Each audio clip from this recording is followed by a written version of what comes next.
This is the fourth video, safety video for the LiveWire motorcycle that I'm doing. There's going to be about 10 total, but this one's a very important one called the LiveWire on the Freeway. Now, I'm specifically concerned about two guys in Southern California. I know that two young guys that recently bought LiveWire ONEs. One of them has a family, and it's the first time they've ridden motorcycles. They passed the Motorcycle Safety Foundation course, and they have their live wires, and they're out riding around. And I've done the video on panic braking. I've done the video on swerving. So this is a very important video on riding on the freeway in Southern California. Some of it may be applicable to other places, but in Southern California and in the San Francisco Bay Area, the riding is quite a bit different than in other places that I've been. So I want to, target this video specifically to Southern California. The Southern California freeways are quite a bit, they're different than any other place in the country. First of all, there are between 6 and 8 lanes each way. There's some parts of the freeway in downtown LA that are now 10 lanes each way.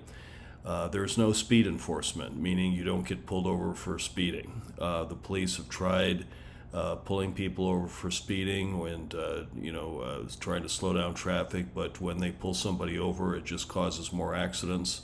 So they just let people drive pretty much as fast as they want to. If you're weaving in and out or doing something really stupid or being a spectacle, they're going to pull you over. But basically, you can ride as fast as you want. My experience has been that around the morning time, rush hour traffic is going about 90 miles an hour in the fast lane. I did a video a couple weeks ago about me riding to work early in the morning. You can see that the speeds are absolutely that fast for a long period of time. It goes anywhere from 90 miles an hour to traffic grid, which is stopped. It's actually a very dangerous place. There's 164 accidents per day on the Los Angeles freeways, and Los Angeles has the highest rate of has the highest rate of injury causing and fatal accidents in the United States. So it's the most dangerous place to ride a car or a bike in the United States. And Los Angeles has 255 motorcycle fatalities each year. So a lot of people dying, a lot of things happening. Most of it is needless. I've been riding on the LA freeways for many decades. I haven't had a problem. I've got 2 sons who ride on the LA freeways. They don't have a problem, and there is a way to do it safely. When I say safely, motorcycling is not safe, but to do it or to reduce your risk while you're doing it. So let's talk about the 3 most important parts of reducing your risk on a motorcycle on the freeway. There's basically 3 cardinal rules. The first one is to minimize your interaction with cars and trucks. Now, what I'm referring to here when I say interaction, because this is kind of a term I've come up with on my own over the years, is that interaction is any time when you have to think about a car or the car has to think about you. So any time where there's any kind of interaction or thought process where you are looking at a vehicle and have to make a decision, or they're looking at you, have to make a decision, anytime there's an interaction there is a possibility for an accident. So what you do to reduce that is you reduce the interactions. You try and set it up so the cars aren't having to think about you and you're not having to think about them. You want to minimize things. The other thing on the freeway, it just makes sense, but most of the accidents are from one car runs into the back of another car. And it's usually caused by distraction, by by texting, not watching what you're doing, and sometimes there's kind of an accordion effect when traffic snarls due to a slowdown of some kind and people can't stop fast enough and they just slam into the back of each other one time after another. But I would say 95% of accidents I see on the freeway is when one vehicle runs into the back of another. So rule number 2 is do not get hit from behind, and we're going to talk about how to do that. And then the third thing is something that I use on motorcycles and I also use in trucks. Besides having ridden motorcycles for many, many decades on the streets of Southern California, I've also got documented over 2 million miles driving semi-trucks in the 48 lower states. So this is also a method I use to reduce my risk in a semi-truck. But what I do is I assign personalities to vehicles I see on the road. And the reason I do this is it makes me able to predict accurately the behavior of other vehicles, and it is a very important tool in riding. So when I'm talking about assigning personalities, I'm talking about looking at the vehicle, figuring out what it is, how it's going to act, how it's going to behave, and then using those predictive powers to make sure you don't get an accident. So let's talk about each of these three things one at a time. I've got a slide for each one. First of all, minimizing interaction with cars and trucks. Now, think about this carefully. I've never heard it from anyone else, so I don't know how to explain it exactly, but there are 6 lanes on the freeway, on the 210 freeway, which we're going to demonstrate in a minute. 100% of the cars that come on and off of that freeway have to go through the first lane, which is lane 1. Lane 1 is on the far right, the slow lane. So 100% of the traffic that comes on and off of the freeway has to occupy lane 1 at some time. Okay, now lane 2, the one next to it, not as many cars come in and out of lane 2 as lane 1, because some people go the whole distance they're going in lane 1. Likewise, as you move farther left, fewer and fewer of the cars are changing lanes there. So in other words, by the time you get to lane 6, only about 15% of the traffic that ever gets on the freeway is over on the far left-hand lane. 85% of the traffic never goes to the far left side, and as you move progressively from right to left, those lanes, even though they're filled with cars, they don't change lanes as often, okay? So most of the interactions or most of the things that are happening are in lane 1, and the most calm lane in terms of people going in and out from that lane is lane 6. So the other benefit of lane 6, which would be the one on the far left, the carpool lane, the only other benefit as it concerns motorcycles is that cars can only hit you from the right side. In other words, somebody can come over from your right side and hit you, but on your left side there's a wall. In front of you there's another car or vehicle, but you can control the distance from that car. So you don't, that one is safe because you're handling it. So when you're in lane 6, you have no way the traffic can come at you from the left. You've got complete control of the car in the front of you because you can stop. And then the only thing you have to worry about are cars to your right and cars behind you. Cars to the right might try and turn your lane. The car behind you may not stop or try and hit you. So basically, not only is lane 6 the lane with the least amount of activity, people changing in and out, but also if you're in lane 6, you have no interaction with cars on the left, little interaction from the front, and only have to worry about 2 of the 4 sides. So the disadvantage of lane 6 is that because it's in the fast lane, it's going faster, so you need a fast motorcycle. Now, it depends how much you weigh and how big the bike is, and a lot of other things, but I think a Sportster 883 is too slow. I've driven an 883, it's too slow to be able to ride at the speeds you need to be able to ride to and the acceleration you need for lane 6. Likewise, a Yamaha MT7, although it's probably an okay bike, an okay speed, it really doesn't have enough power and acceleration to be riding around in lane 6 to take advantage of these extra safety things. The LiveWire, of course, is a big, powerful motorcycle, and it can handle lane 6 absolutely no problem, and it has some other benefits from the way it's set up that helps it in lane 6. But the thing I want to get across is in order to minimize your interaction with cars and trucks, you have to get in the place where there's the least amount of things going on, and that is lane 6, and that gives you better control. So that's the first of the three things. Secondly, don't get hit from behind. Now, the good thing about lane 6 is between lane 5 and 6, there's a double line. So in other words, there's a double line creating extra space between those lanes.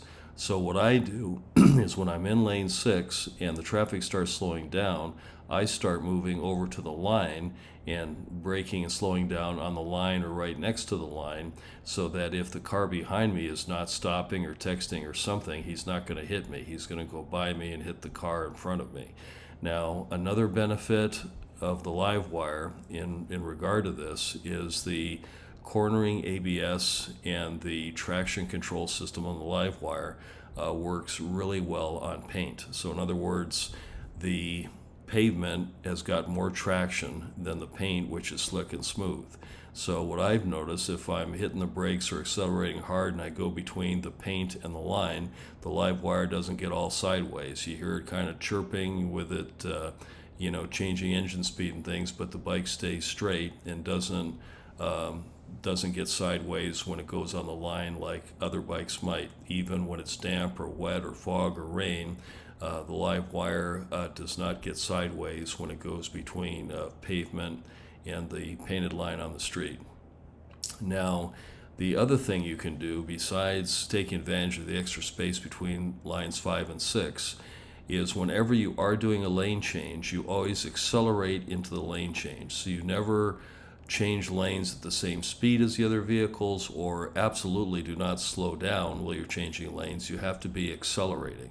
So if you haven't got a place where you can accelerate to do the lane change, then just don't do the lane change. You might have to go down another exit or whatever, but never change lanes at the same speed as other vehicles. Like, don't try and pull into a little space between vehicles. Don't do that. You have to have enough room so you can accelerate so that you don't get hit from behind, okay?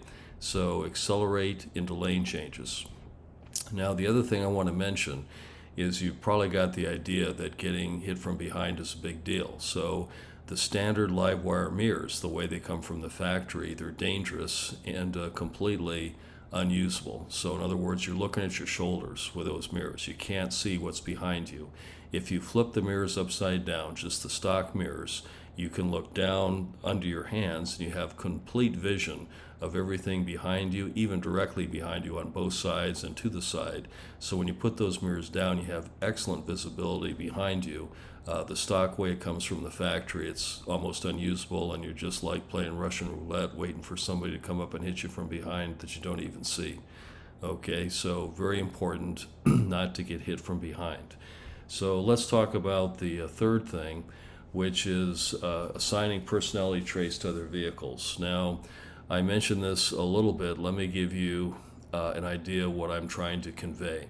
When I say personality traits, I'm thinking about things like reckless or cautious, impatient or calm, rude or polite, old or young, careless or careful, fast or slow, stupid or smart, distracted or attentive. Okay, these are all traits. So when you look at a vehicle, you'll get to the point, you practice it, but you get to the point where you can look at it and you can tell what it's going to do.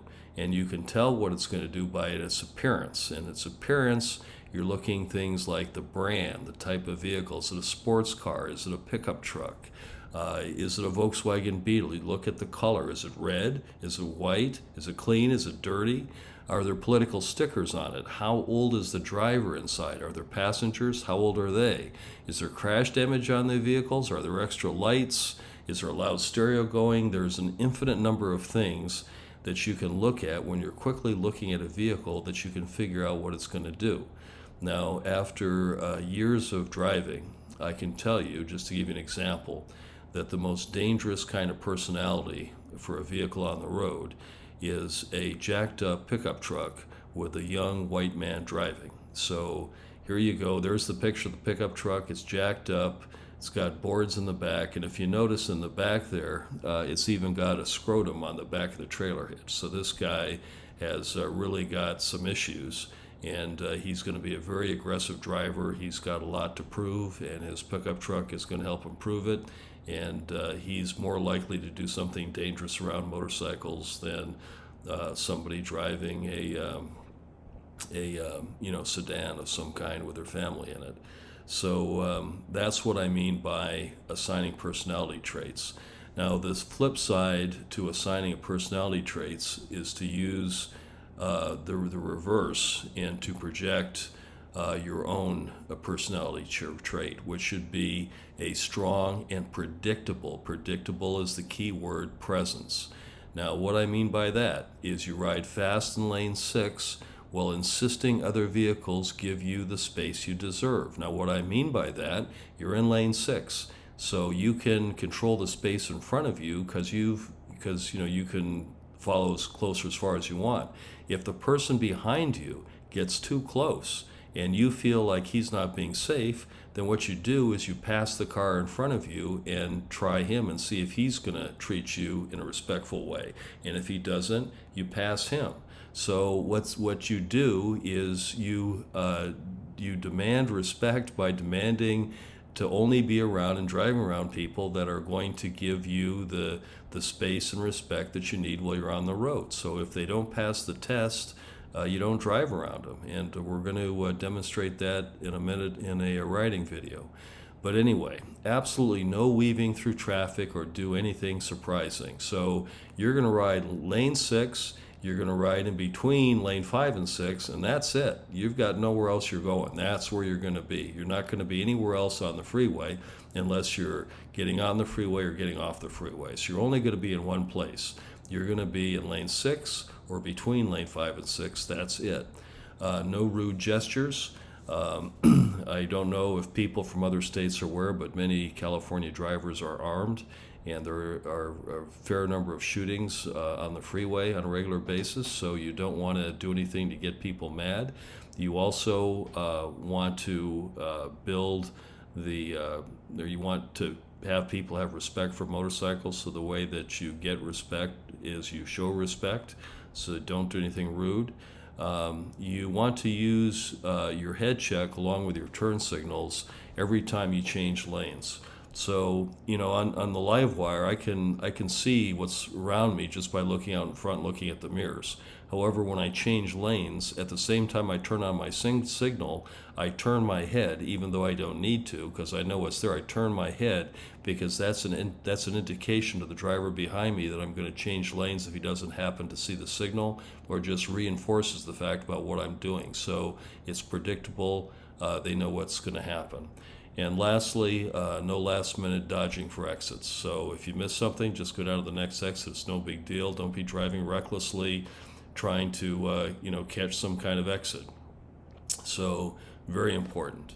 And what I'm going to do next is I've got a 15-minute video where I ride the LiveWire ONE on the 210 freeway west and east at around 3 o'clock in the afternoon.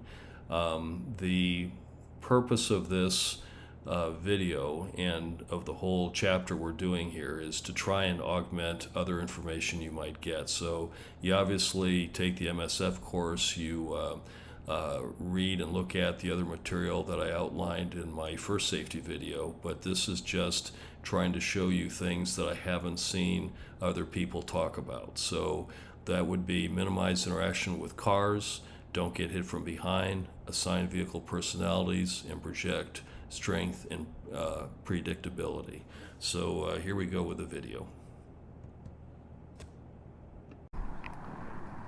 We are going to do some instruction on how to ride a LiveWire ONE on the freeways in Southern California. The freeways here are quite different than other states, and the laws are different. In California, you're allowed to occupy another lane with a car in it at pretty much any speed. So you can filter, split lanes at high speeds, low speeds, go anywhere on the road you want. And for the most part, drivers are used to it. Now, the whole name of the game and the most important thing in staying safe on the freeway is to minimize your interaction with cars. That's number one. Number two is you do not want to get hit from behind, and you can do some things that will make sure that never happens. So here we're coming down Baldwin Avenue onto the 210 freeway. That's a 6-lane freeway each way. Goes around Los Angeles. So the first thing we're going to do, and we're going to cover this in the preamble of this video, is we're going to minimize the interaction with cars by getting in the far left lane, because then cars can only hit us from 3 sides. And also the far left lane is the lane that has the least amount of lane changing going on, so you're less likely to have an interaction with a car.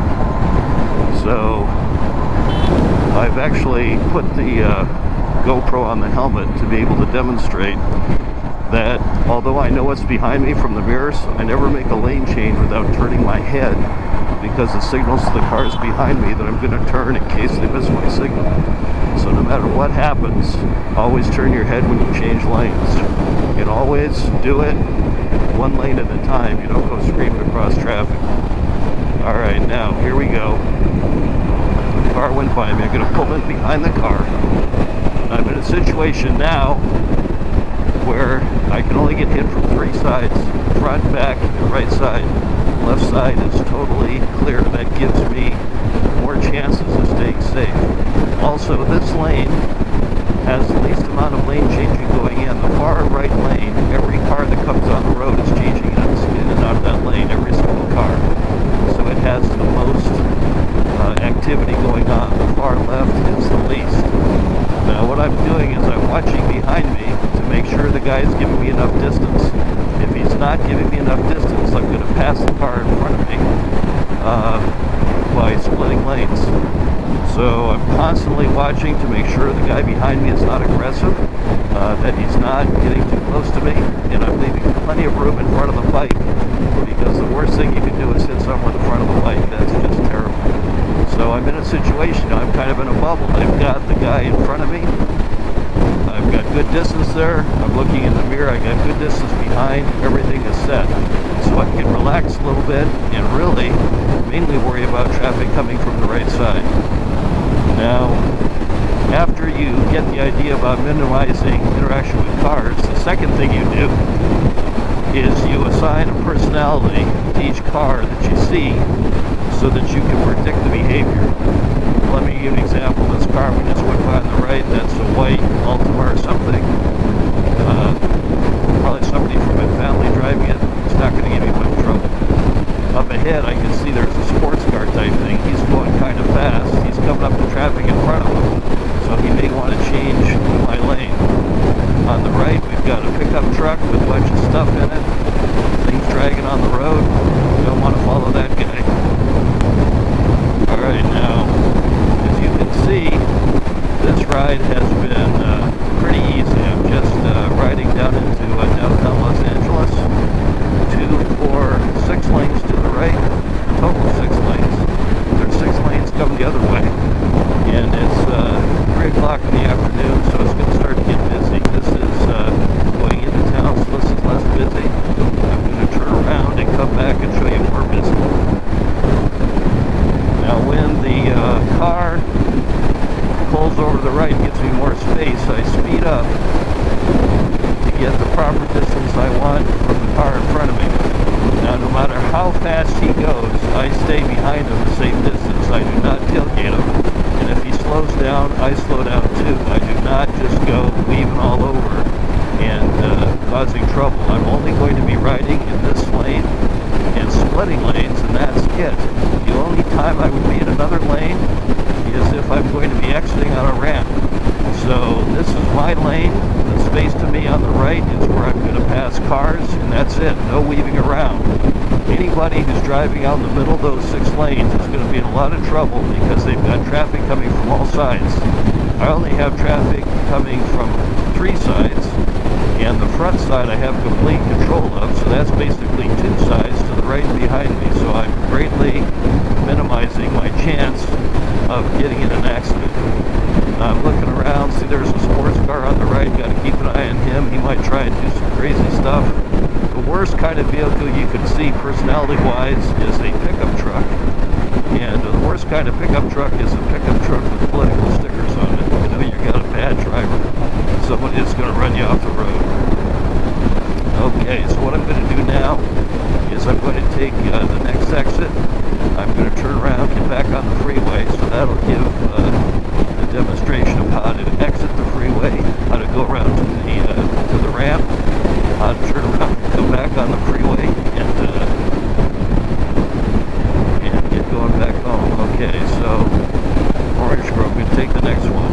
So whenever you change lanes, always accelerating into the lane. You never slow down. You change lanes slowing down because then you're going to get hit from behind. So you want to do it in such a way that no matter what happens, you're not going to get hit, even if the guy's sending a text on his cell phone. So notice that every time I change lanes, I'm accelerating to that lane. So here I'm going 71, accelerate, move to the right, check the sides, accelerate again, one more time. There we go. Okay, so that's how you do it. Now we're going to turn around and come back the other way. And then we're going to see what kind of video we got. Alright, left-hand turn lane. Now the other nice thing about the LiveWire ONE, because it's got a big magnet hanging underneath the bike from that motor, you never run into a case where it won't trip the lights, because the big magnet going over the road low down like that always works. Okay, so here we're coming out of the road. We're going to be on the 210 East Pasadena. So I'm matching my speed as I get close. Accelerate some more. There's a truck behind me. Okay, signal again, look to the left. Gives the signal that I'm turning. Look to the left again, accelerate some more. Accelerate more. Over in the carpool lane. Okay, I'm safe. Now what you do if you haven't got a car in front of you on the carpool lane, you just make sure you're going faster than traffic around you, and you keep checking your mirrors to make sure you're not blocking anybody. Now if somebody does tailgate, like I say, you pass the car in front of you on the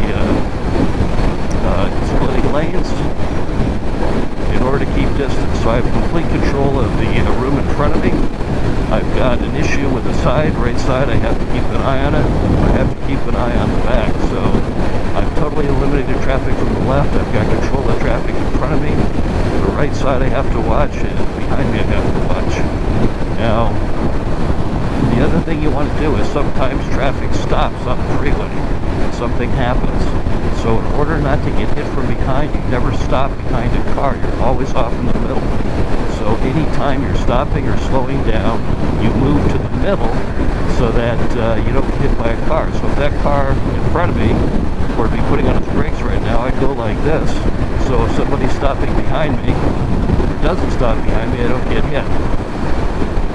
So the whole way not to get hit is stay between the cars. You want to maintain distance in front. If the guy in back is messing around with you, you pass the car in front of you, and you stay off to the left to make sure that you're not having to deal with cars on the right. So you want to minimize your interaction with cars. That's the whole name of the game. Now see, both ways here, this way and coming the other way, I'm having a very leisurely time. I'm not in any danger. Things are safe. I'm relaxed. If I was riding a couple lanes over the right or all the way over the right, it'd be a harem-scarum time, because lots of traffic, people moving in and out, darting around, nobody knows where they're going. I mean, this is a much, much safer situation. In my estimation, driving on the LA freeways using these techniques are actually safer than driving on surface streets. So, lots and lots of miles doing this. Alright, so I'm going to be turning off on Baldwin. Getting some traffic here, that's good. It's a big weekend. Okay, there's a motorcycle coming behind me, so I move to the left, I wave him by. There he goes. Now see, what he's doing is he's going to be splitting lanes at higher speed. That's fine, it's just nothing that I do. I don't, I split lanes at higher speeds, but only if I'm trying to control the traffic behind me. That's just my style, and it's worked for me for a long, long time. And he's not going to get to his destination much faster than I'm going to get to mine. The only time I split lanes is if I'm trying to get rid of the traffic behind me, or if the traffic is going slow enough that it's wasting my time to sit behind. Right now I'm going 72, so 72 is cool. Or there's not a car in front of me, I go faster, but there is. So I'm just going to sit here and relax and enjoy the show, keep track of what's behind me and to my right.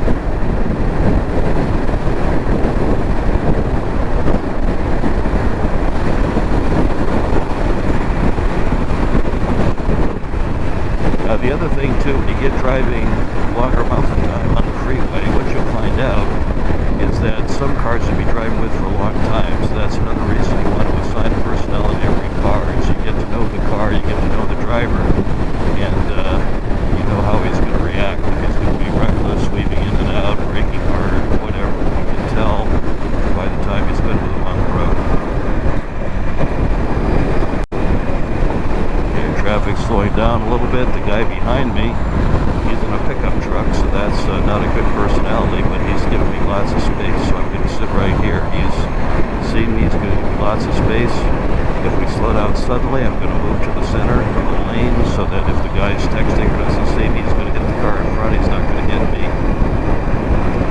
Okay, we're coming up to Baldwin Avenue up here, so I'm going to be turning to the right.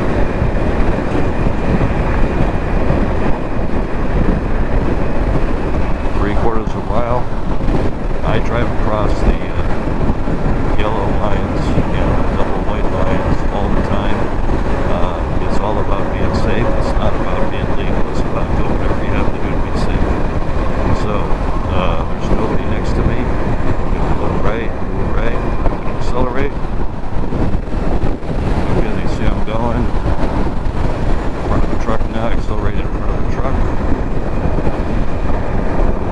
Baldwin's half a mile away. Now here I have to be very, very careful because we've got traffic on all sides. So 4 seconds. Okay, one more. Go on the side. Again. Accelerating. You want to be very careful. People diving for the ramps at the last minute. People not stopping. You want to drive like you're invisible. Nobody can hear you, nobody can see you. Invisible. And this thing about loud bikes, the reality is everybody's got their doors shut, their windows up, and the radio turned on or the stereo turned on, and they can't hear you coming even if you have a loud bike.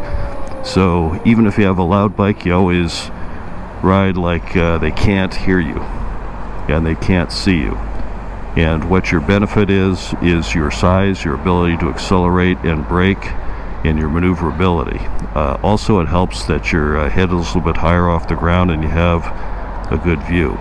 Now, as we were talking, I kept on looking behind me to make sure that pickup truck was going to stop. If he wasn't going to stop, I would move between the car in front of me and this van right here. So that's what I would do if the guy behind me wasn't slowing down. Okay, left turn, under the freeway, self-canceling turn signals. Thank you for watching the LiveWire ONE Freeway video. As a reward for watching this far, I'm going to tell you about a LiveWire bug.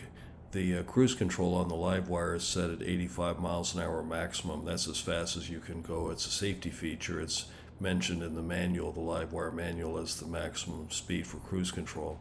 However, if you set the cruise control at 85 miles an hour, you can tap up the cruise control button with the accelerate button. You can keep tapping. You can tap it up to 115 miles an hour, which is the maximum speed for LiveWire. So just a little morsel of information for you new LiveWire owners. Have a great evening. Bye-bye.